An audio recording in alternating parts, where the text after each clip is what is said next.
Hello and पहले तो सबको संक्रांति की बधाइयाँ। और ये आज हमारा सेकंड वीडियो इस चैनल का।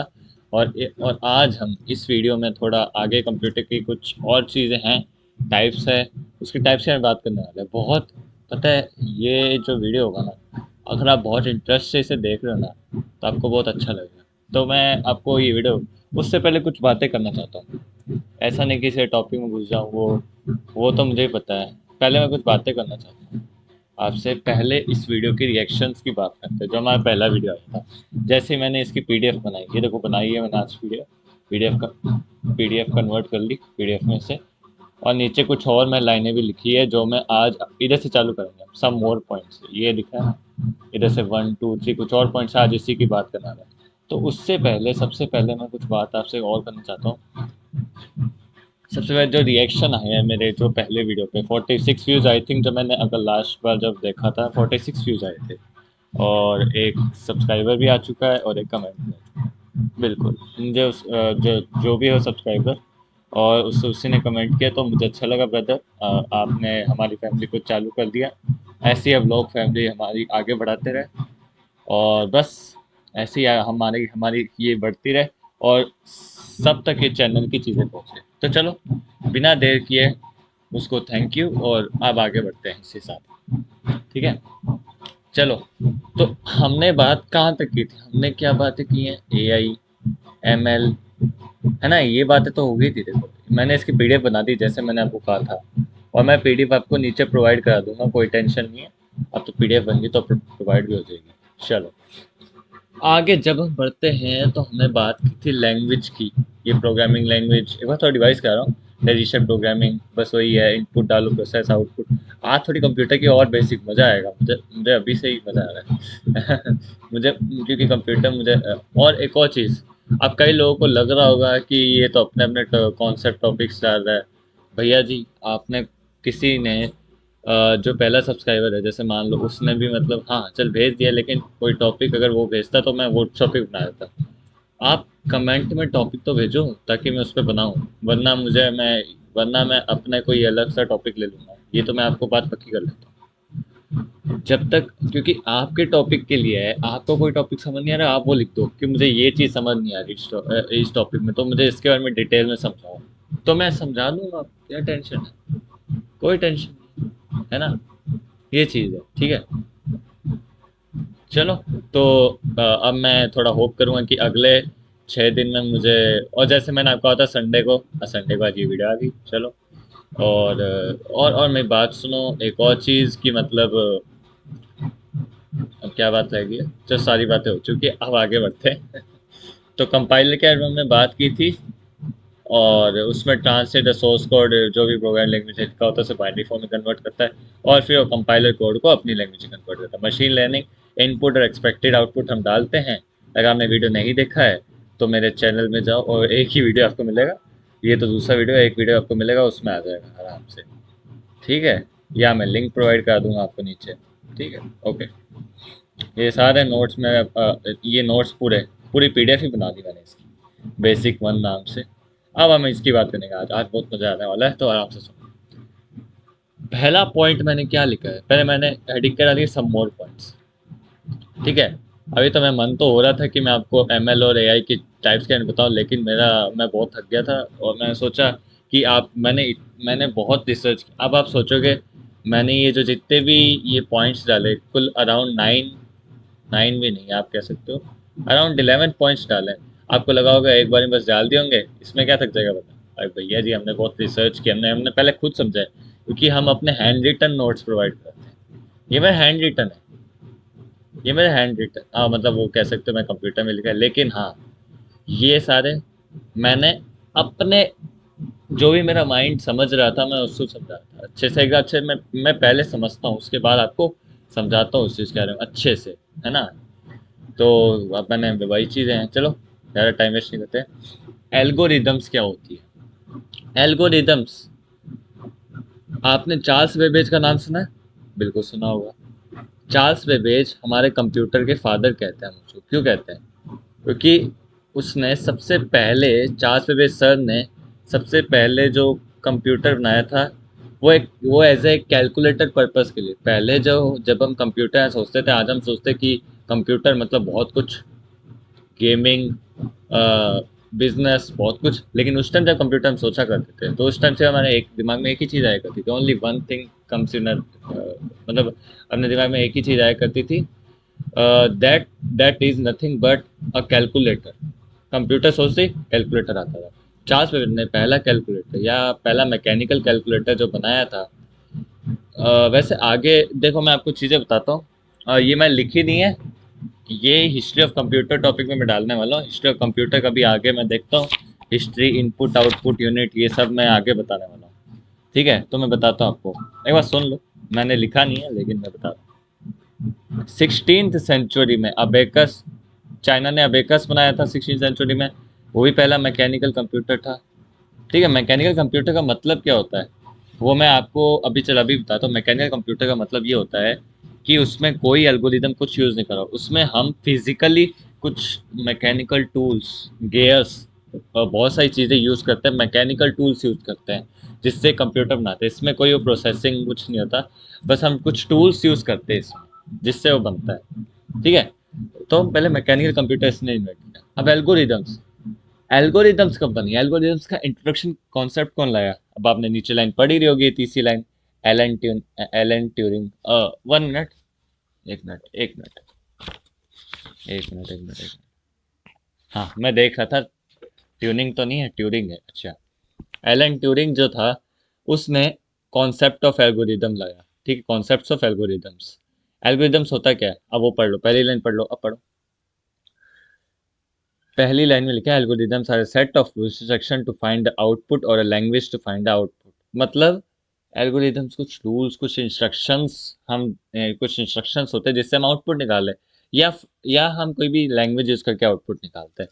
ये एल्गोरिदम्स होते हैं। एल्गोरिदम्स आप समझ सकते हो कोड्स, एज अ कोड। आज के भाषा में, आज की मॉडर्न, आज की मॉडर्न इंग्लिश में बात करूँ तो वो एज अ कोड ही हम बात कर रहे हैं। ठीक है, और Alan Turing introduce the concept of algorithm. तो ये यही लाया था।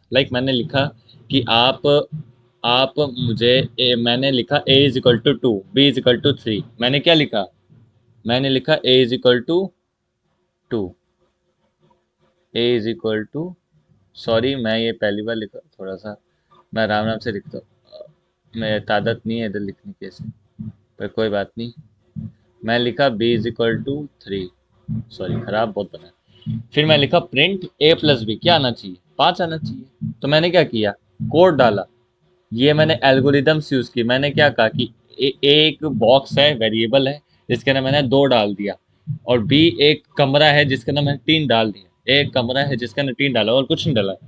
एक कमरा है जिसके अंदर 2 डाल दिया। मैंने लिखा कि तुम ए प्लस बी प्रिंट करो। मैं पाइथन में आता हूँ, पाइथन में ये सब है, रूल्स। ये मैं चीज़ें क्यों बता रहा हूँ, एट लास्ट मैं आपको समझाना चाहता हूँ कि ये कुछ रूल्स मैंने डाले, इंस्ट्रक्शन डाले कंप्यूटर को। मैंने बता दिया कि बी में 3 ही डालना है, इंस्ट्रक्शन दे दिया मैंने उसे, ए में 2 ही डालना है, और ए प्लस बी में 5 आना चाहिए, ए प्लस बी। और फिर वो ए और बी को जोड़ेगा, मतलब 2 + 3 करेगा, जो अर्थमेटिक सिंपल प्लस होता है, एडिशन होता है, जोड़ना होता है, 5 आएगा। तो ये था एल्गोरिदम्स। अब एक और चीज, एक इंटरेस्टिंग चीज है, जो जैसे हमने एआई पढ़ा था। एआई क्या पढ़ा था? AI enables a machine to think, AI have a creativity, human kind of thinking.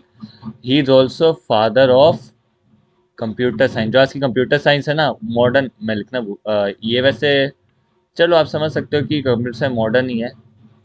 हाँ, ये कंप्यूटर साइंस वर्ड ही मॉडर्न टाइम में आया था। ये किसने कहा था ये वर्ड? तो ये फादर ऑफ कंप्यूटर साइंस है। मॉडर्न कंप्यूटर साइंस बोलो, थियोरेटिकल कंप्यूटर साइंस बोल लो, और एआई का भी फादर है ये। एआई भी इसने थोड़ा, एआई में भी इसने अच्छा कंट्रीब्यूशन दिया। स्टार्ट एआई इसी ने की, है ना? तो ये चीज़, ओके। अब आगे बात करते हैं। अब देखो, एल्गोरिदम्स आ गई, अब आ गया। अब एक छोटी सी चीज़ बताना चाहता हूँ, कंप्यूटर के हम टाइप्स के बारे में बात करने वाले हैं। कंप्यूटर, कंप्यूटर की एक लॉन्ग हिस्ट्री रही है 16th सेंचुरी से, बहुत लॉन्ग हिस्ट्री रही है इसकी। और वो जो मेरे पास है, अवेलेबल है, कि कितनी लॉन्ग हिस्ट्री रही है, अवेलेबल है मेरे पास पूरा। मैं आपको सारा समझा सकता हूँ, पर धीरे धीरे चलेंगे। पहले हम कंप्यूटर के टाइप समझते हैं। ठीक है, टाइप्स क्या है? अभी मैकेनिज्म, मैं कंप्यूटर के टाइप्स बाय मैकेनिज्म समझाना चाहता हूँ। क्या कि वो किस मैकेनिज्म पे काम करता है, उसके बेसिस पे। अरे सॉरी, एक गलती कर दी मैं लिखने में, जल्दी जल्दी में। शिट, यहाँ पे बाई की जगह types of computer on the basis लिखना था, सॉरी। कोई बात नहीं, आप समझ गए होंगे। Mechanism, types of computer on the basis of mechanism, मतलब कंप्यूटर के types on the basis of mechanism. Classification computer on the basis mechanism. समझ गए, कंप्यूटर की मैकेनिज्म वो काम कैसे करता है। ठीक है। पहला टाइप है मैकेनिकल कंप्यूटर। वैसे तो मैंने एक्चुअली 3 टाइप्स क्या पढ़ा था। चौथा टाइप मैकेनिकल मैंने अपनी तरफ से जोड़ा है, मुझे अच्छा लगा, मुझे लगा कि हाँ चल ठीक है, मैकेनिकल जोड़ देते हैं। ये मैकेनिकल कंप्यूटर, ठीक है। अब हम पहले mechanical, digital, mechanical, digital, analog, hybrid. Okay. Mechanical computer की चलो शुरुआत करते हैं। अच्छे समझना, मैकेनिकल कंप्यूटर्स क्या होते हैं? जो मैकेनिकल डिवाइसेस से बनाए जाते हैं, और कैलकुलेटर भी तो मैकेनिकल डिवाइसेस से बनाया जाता है। उसमें गियर्स यूज़ किए जाते हैं, बहुत सी चीज़ें आती है, और शेफ्ट्स भी यूज़ होते हैं। बहुत चीज़ें यूज़ होती है मैकेनिकल कंप्यूटर्स में, सिर्फ मैकेनिक्स ही यूज़ होती है। उसमें प्रोसेसिंग कुछ नहीं है। अभी प्रोसेसिंग, जैसी एल्गोरिदम आपके वर्ड आ गया किसी भी कंप्यूटर में, उसमें 1 0 आ जाएगा, 1 0। ओके, वो चीज़ आ जाएगी। चलो आगे बढ़ते हैं। तो मैकेनिकल कंप्यूटर समझ गए होगे, हाँ चार्ल्स वेबर ने वही बनाया था, ठीक है। सी प्लस प्लस, जावा, पाइथन ये तो बाद में आई थी, जब एल्गोरिथम्स का एलन ट्यूरिंग ने इन्वेंट किया, इसको कॉन्सेप्ट को लाया। एनालॉग कंप्यूटर बहुत इंटरेस्टिंग है। मैंने मैकेनिकल, डिजिटल, सॉरी टूथ, कोई बात नहीं, थोड़ी मिस्टेक्स है पीडीएफ बनाने में, बट ठीक है। चलो चलो आगे बढ़ते हैं अपने। ठीक, कोई बात नहीं। आपको बस कॉन्सेप्ट समझ में आना चाहिए, मुझे इतना ही बहुत है। Analog computer use continuous signal to perform a task. इसको अब थोड़ा, मुझे लग रहा होगा ये क्या बोला, आप समझ नहीं पाओगे। इजी लैंग्वेज में समझते हैं। आपने, आपके पास बाइक है, आपके पास कार है, उसमें एक स्पीडोमीटर होता है आपके पास, है ना।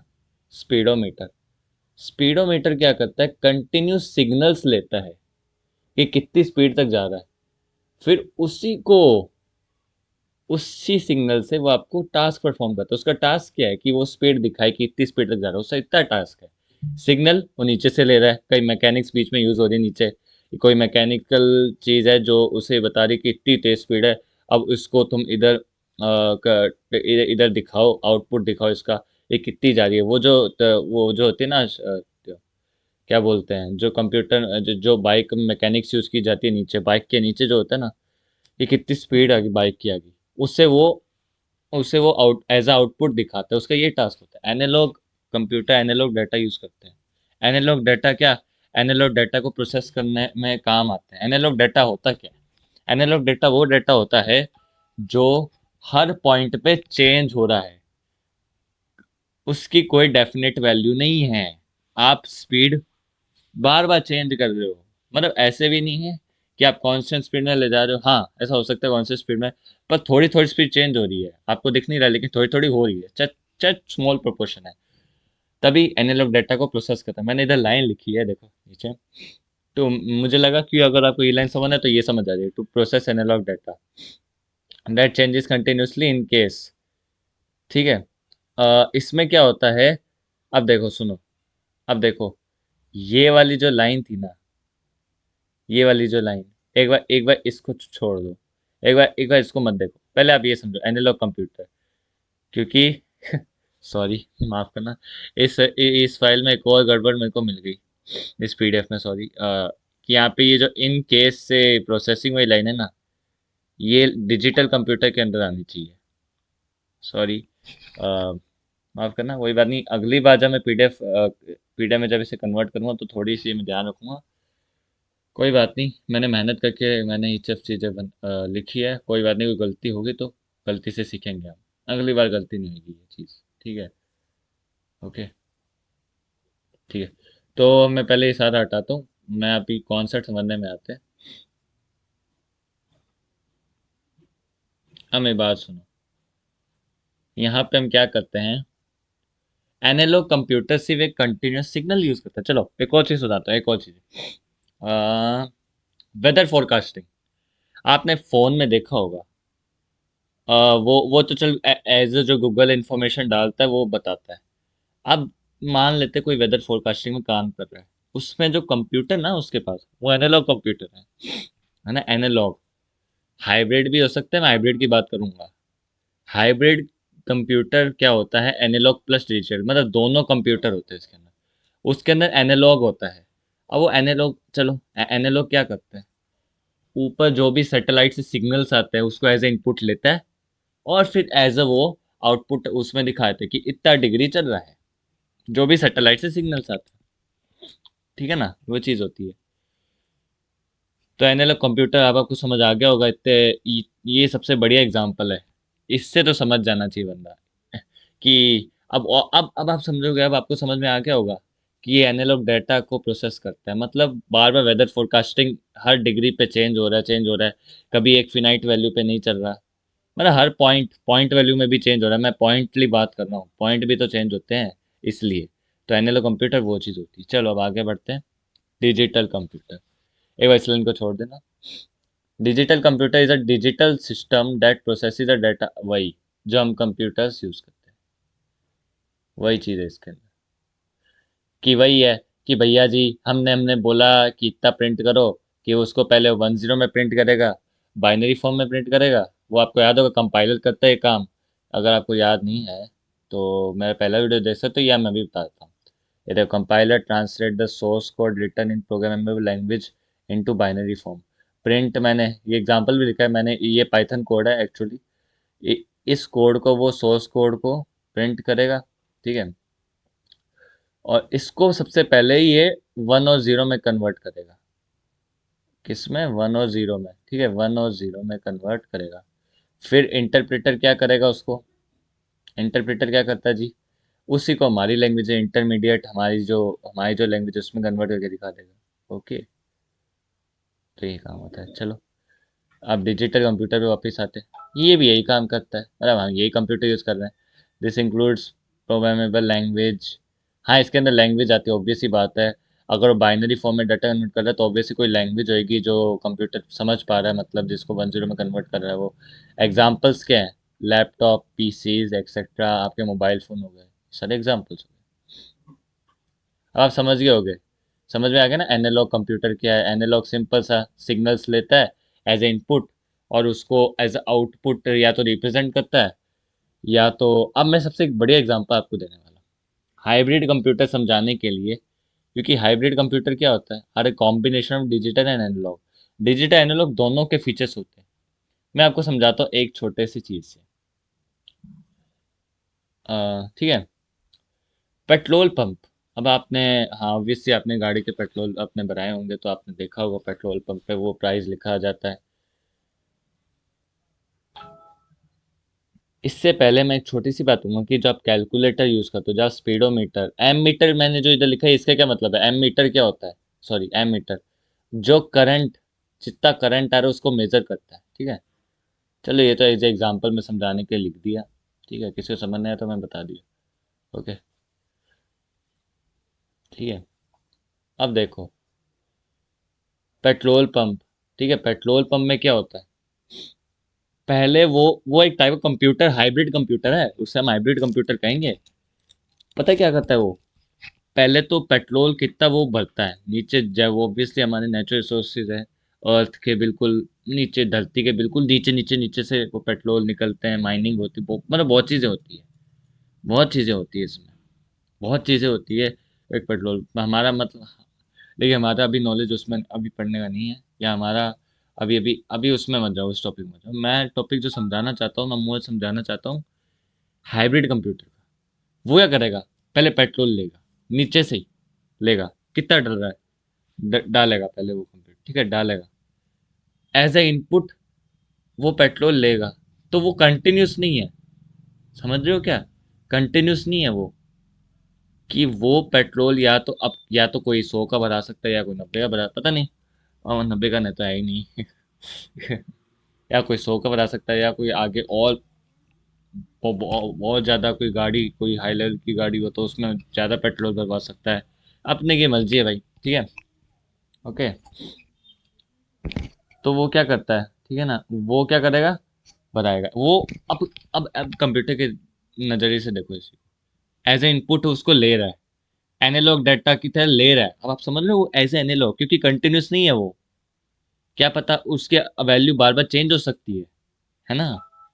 अब आप ये मत कहना कि मतलब अगर मैं किसी गाड़ी के पीछे खड़ा हूँ, पेट्रोल भरा रहा है, उसने भी 100 रुपये का भराया, मैंने भी 100 रुपये का भराया, तो इसमें तो एनालॉग डाटा नहीं है। आई नहीं भाई, थोड़ा थोड़ा अमाउंट का चेंज होता है, ठीक है ना। मान लो चेंज हो गया, ठीक है ना। Hybrid computer, okay. Hybrid computer, अब देखो पेट्रोल पंप में जैसे उसने चेंज हुआ, जैसे उसने लिया एज इनपुट ले लिया, एनालॉग कंप्यूटर का फीचर यूज कर लिया ना, हाइब्रिड में डिजिटल एनालॉग का कॉम्बिनेशन होता है, एनालॉग के यूज कर लिया, चलो चलो भाई, एक टास्क कंप्लीट हो गया, एनालॉग कंप्यूटर का टास्क कंप्लीट हो गया। अब डिजिटल का क्या कॉन्सेप्ट है, कि जो भी जहां जित मतलब जो भी उसने मेजर किया जितना भी है, उसमें कोई पीछे कोई कोड होएगा जो रन हो रहा होगा, पीछे कोई कोड होगा, एल्गोरिदम होएगी। डिजिटल कंप्यूटर उसको 1 0 में कन्वर्ट करेगा कि इतने लीटर है, इसको इतने से मल्टीप्लाई करो, मतलब जितने भी है, तो उसको मल्टीप्लाई करो, और उसको डिजिटल कंप्यूटर टास्क क्या होगा, उसको वो ऊपर लिख के दिखाएगा कि इतना इसने लिया है, और इतना इतना इसका अमाउंट बना है, कि इतने इसको पैसे देने हैं। आप समझे हाइब्रिड कंप्यूटर का रोल, डिजिटल और एनालॉग का यूज करके। आप समझ गए होगे, आई होप समझ गए होगे। एग्जाम्पल्स हैं, पेट्रोल पंप, एयरप्लेन्स में भी ये यूज़ होता है, हॉस्पिटल एप्लीकेशन में भी यूज़ होता है। हॉस्पिटल में बहुत सारी एप्लीकेशन या बहुत सारे टूल्स होते हैं जिसके अंदर हाइब्रिड कंप्यूटर यूज़ किया जाता है। और एग्जाम्पल मैंने एचपी का भी लिख दिया एक है, ये पूरा नाम है, मैंने एक्चुअली इसे कॉपी किया था, मैं समझा, मैंने कहा ये एग्जाम्पल, मैंने इसकी फ़ोटो भी डाल दी थी, है ना। ये देखो, आजकल मूवेबल स्क्रीन्स आने लग गई है, तो ये हाइब्रिड कंप्यूटर के एग्जाम्पल्स हैं। अब हमने बात कर ली types of computers on the basis of mechanism, mechanical, digital, analog, hybrid, समझ गए होगे। चलो, तो कोई डाउट होगा तो आप कमेंट कर देना, मैं जरूर रिप्लाई करूंगा। अब हम बात करते हैं कंप्यूटर के type bye size, on the basis, अभी इधर ही वही गलती है, on the basis of size, okay. कोई बात नहीं, हाल फिलहाल अभी मैं देख लूंगा ऐसी गलती, ठीक है। आगे बढ़ते हैं। अब साइज के बेसिस मैकेनिज्म का काम हो गया, अब वो कितना बड़ा होना चाहिए, कितना छोटा होना चाहिए, वो है super computer, mini computer, main frame computer, micro computer. Super super पहले सुपर की बात करते हैं। सुपर कंप्यूटर नाम तो सुना ही होगा। सुपर कंप्यूटर भाई सबसे लार्जेस्ट, बहुत बड़ा होता है। इसको आप एक कमरे में नहीं रख सकते, बहुत बड़ा हॉल चाहिए उसके लिए। लार्जेस्ट, फास्टेस्ट, एक्सपेंसिव, ये तीनों इसके फीचर है। बड़ा होता है, फास्ट, बहुत ज्यादा, इससे तो फास्ट कोई कंप्यूटर काम ही नहीं कर सकता, पक्की बात। इससे ऊपर फास्ट कोई नहीं कर सकता। थाउजेंड्स ऑफ प्रोसेसर्स, बहुत सारे प्रोसेसर चिप्स, चिप्स होते हैं ना, CHIP, चिप्स यूज की जाती है, बहुत सारे प्रोसेसर्स होते हैं, बहुत छोटे छोटे सर्किट्स होते हैं। मैं एक्चुअली यार सोचा था सर्किट्स का डालूं, मैंने कहा सर्किट से चल नेक्स्ट वीडियो डालूंगा। अगर किसी ने कमेंट नहीं किया अपना कोई टॉपिक, प्लीज अपना कॉन्सेप्ट या जो भी आपको चीज़ समझ नहीं आ रही कमेंट करो, मैं, मुझे भी जानना है कि आपको क्या समझ नहीं आ रहा है, क्या क्या टॉपिक आपको समझ नहीं आ रहा है, वो टॉपिक, उस टॉपिक को मैं समझाने का अच्छे से बिल्कुल ऐसे नोट्स बना के आपको दूंगा, जैसे अभी बना के दिया। ठीक है, तो अपने अपने टॉपिक्स भेजो, उस पर काम करते हैं। इसमें चलो अपने कॉन्सेप्ट क्या आता है, थाउजेंड्स ऑफ प्रोसेसर्स यूज किए जाते हैं, और ट्रिलियंस ऑफ डाटा एक सेकंड में काट देते हैं वो। पर सुपर कंप्यूटर का यूज कहाँ कहाँ होता है, चलो ये देखो। Weather forecasting, scientific purpose, scientifically बहुत सोलर सिस्टम में ऐसी चीजें होती है जो कैलकुलेट करनी होती है। पहला जो डेवलप ये हुआ था, ये रॉगर क्रे ने किया था 1976 में। मैंने कहा चल ये भी डाल देता हूँ, थोड़ा एक्स्ट्रा इन्फॉर्मेशन हो जाएगी, बढ़िया रहेगा। देखो, जितना नॉलेज मिला उतना बढ़िया, मेरे को नॉलेज मिल रहा है, ठीक है। और मैं नॉलेज बांटना पसंद है, इसलिए बांट रहा हूँ। चलो, मेन फ्रेम, ये थोड़ा उसके नीचे लेवल, मतलब लेवल नीचे होता जा रहा है। Super, main frame, mini, micro.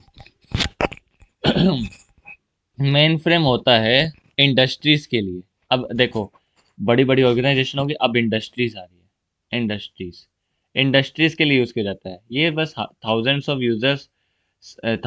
Users को सपोर्ट करने के लिए यूज होता है। आप मान लो कि आपकी इंडस्ट्री में 1000 लोग काम कर रहे हैं, उसको सपोर्ट करने का काम आ जाएगा। मिनी कंप्यूटर, ये 4 से 200 यूजर ही होता है, सिर्फ 4 से 200। ये तो दो या उससे ज्यादा प्रोसेसर्स होते हैं इसके अंदर, या दो होते, दो या इसमें 1000 होते हैं, या इसमें इसमें इसमें 1000 प्रोसेसर्स होते हैं, इसमें 700 800 प्रोसेसर्स होंगे, और इसमें कम से कम 4 से 200 प्रोसेसर। तो देखो ये लेवल कम होता जा रहा है, दिख रहा होगा। और ये सिंपली सिर्फ डिपार्टमेंट्स इंस्टीट्यूट्स के लिए काम आता है। कोई मॉल है उसमें मिनी कंप्यूटर को यूज करा तो चल ठीक है, काम आ रहा है उसके। अब सबसे छोटा, इससे छोटा तो है ही नहीं। मैंने इसमें कुछ ज़्यादा नहीं लिखा क्योंकि ये सिर्फ हम खुद के यूज़ के लिए होता है।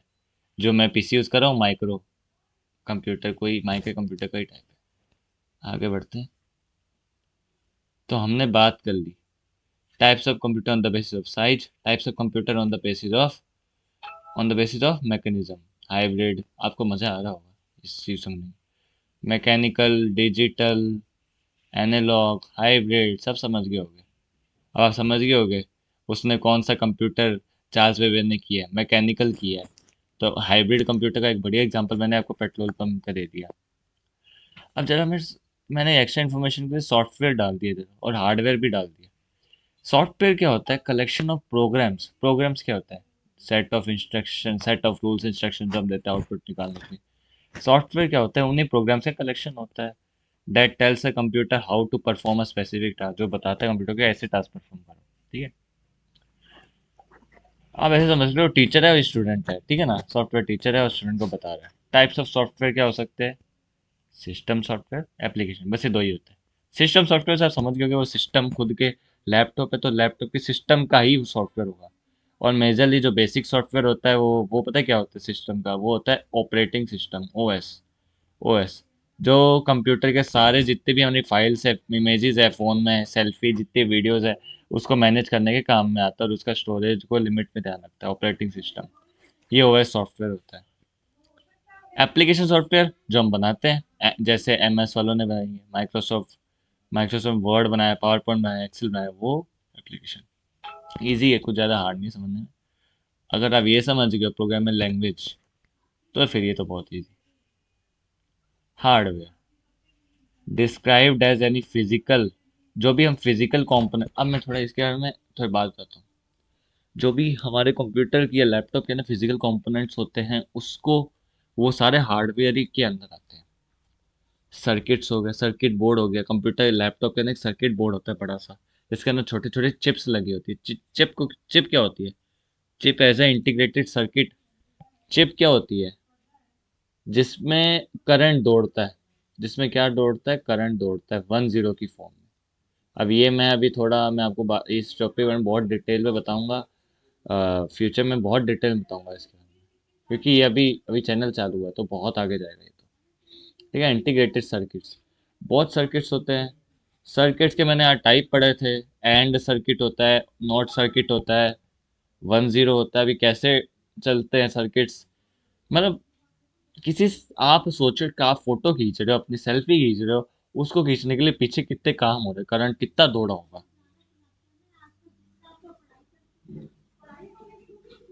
ठीक है। ठीक है, समझ गए होगे ना। एक क्वेश्चन है मुझे आपसे, छोटा सा क्वेश्चन है। ये क्वेश्चन का जवाब देना जरूर, कमेंट करना। चलिए कमेंट ट्राई करना, ये कमेंट कर दो तो मैं ये वाला।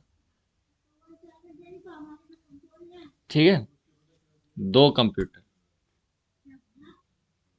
में दो कंप्यूटर है, एक उसमें बहुत बड़ा सा सर्किट, बहुत खुला बड़ा सा सर्किट में लगा दिया, तो वो बहुत धीरे धीरे काम करेगा।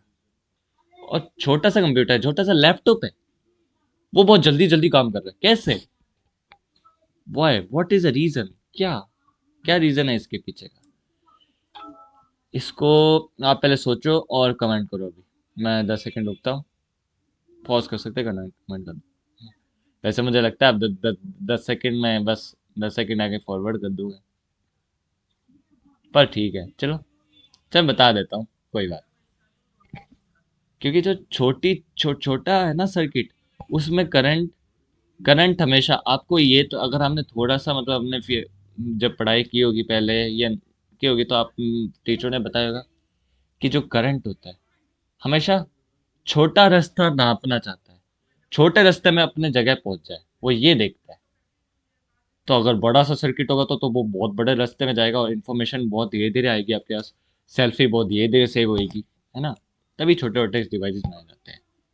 समझ रहे हो ना ये चीज़ें। सर्किट्स बहुत छोटे छोटे होते हैं, बहुत बहुत डीपली से माइक्रो माइक्रो चिप्स होती है, मैक्रो चिप्स होती है, ये मैं आपको बहुत बताऊंगा। चिप्स के बारे में तो बताऊंगा, सर्किट्स के बारे में फुल डिटेल वीडियो नेक्स्ट होने वाला है। नेक्स्ट चिप्स के बारे में वीडियो। चिप, अब वो चिप्स खाने वाला नहीं, ठीक है।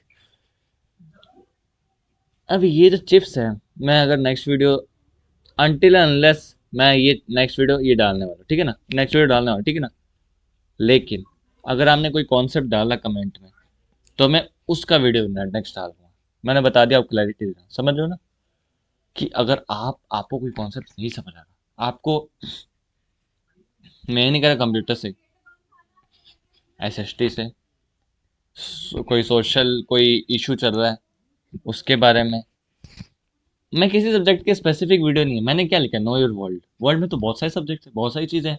Vegetation, farming, agriculture, industry, business, commerce, art, बहुत कुछ है, बहुत कुछ है ना। तो आप कुछ भी कॉन्सेप्ट भेजो जो आपको समझ नहीं आया, जो आपको समझना है, और उसके मैं अच्छी सी पीडीएफ, अब तो पीडीएफ बना रहा है, अब मुझे मिल गया पीडीएफ चेंजर, तो अब मैं पीडीएफ बना बना के उस आपके कॉन्सेप्ट की पीडीएफ बना बना के आपको अवेलेबल कराऊंगा। ओके। तो मैं आपके लिए काम करना चाहता हूँ, आपको जो समझ नहीं आ रहा मैं वो समझाता हूँ, क्योंकि मैं ये मानता हूँ, नॉलेज इज पावर।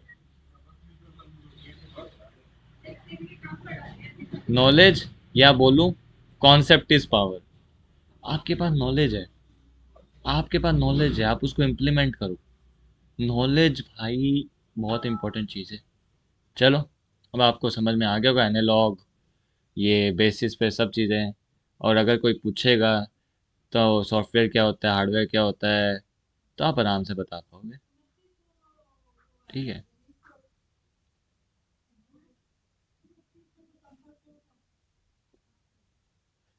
मैं अब आपको एक प्रैक्टिकल चीज़ बताता हूँ, चलो। आपको एक चीज़ बनानी है, मैं आपको, चलो, आपको एक ऐसा कंप्यूटर बनाना है, ठीक है, जिस कंप्यूटर में, इससे आपका कॉन्सेप्ट देखते कितना आपको समझ में आए। आपको एक ऐसा कंप्यूटर बनाना है जिसमें जिसमें एनालॉग प्रॉपर्टीज भी हो, मतलब आपको ऐसा हाइब्रिड कंप्यूटर बनाना है, ठीक है, जिसमें एनालॉग प्रॉपर्टीज भी हो। एनालॉग प्रॉपर्टीज में वो सॉफ्टवेयर होना चाहिए आपके, उसके अंदर एक सॉफ्टवेयर होना चाहिए जो कंप्यूटर को ये बताए कि जब भी मैं ए बटन क्लिक करूं इसमें, इस कंप्यूटर में जब भी मैं ए बटन क्लिक करूं, ए कोई बटन होगा आपके कीबोर्ड पे, जो भी कंप्यूटर पे आप बनाओगे, तो ए बटन क्लिक करते ही ये आउटपुट आना चाहिए।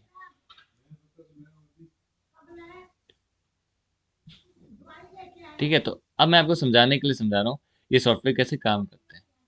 सॉफ्टवेयर क्या करता है, अलग अलग ये जो प्रोग्राम्स होते हैं, सेट ऑफ रूल्स जो हमने बनाते हैं, उनको कहता है कि कंप्यूटर कहता है तुम इसे इंस्ट्रक्ट करो। देखो, मैं आपको बहुत समझाने का ट्राई कर रहा हूँ ताकि आप अच्छे से कॉन्सेप्ट क्लियर रखो। कॉन्सेप्ट अगर क्लियर नहीं है ना, फिर दिक्कत आती है, क्योंकि कॉन्सेप्ट अगर क्लियर नहीं है, फिर तो वही है, कॉन्सेप्ट अगर क्लियर नहीं होता ना, फिर तो दिक्कत तो आती है। तभी मैं कह रहा हूँ आप कॉन्सेप्ट समझो, रटाफिकेशन नहीं करना भैया। रटाफिकेशन तो मैं भी ज़्यादा वो नहीं देता। आप समझ गए होगे। चलो, आज का वीडियो फिर से समाप्त करते हैं। और मैंने फिर से, मैं लास्ट बार बता रहा हूँ आपको, लास्ट बार एक और, मतलब बार बार बताता रहूँगा आपको एक चीज़ फिर से, इस वीडियो में लास्ट बार, कि पता क्या, आपको कोई कॉन्सेप्ट नहीं समझ आ रहा तो प्लीज़ भेजो, मुझे भी इंटरेस्ट आएगा उस कॉन्सेप्ट के बारे में पढ़ने में, कि आपको क्या समझ नहीं आ रहा, मैं भी समझूंगा उसे।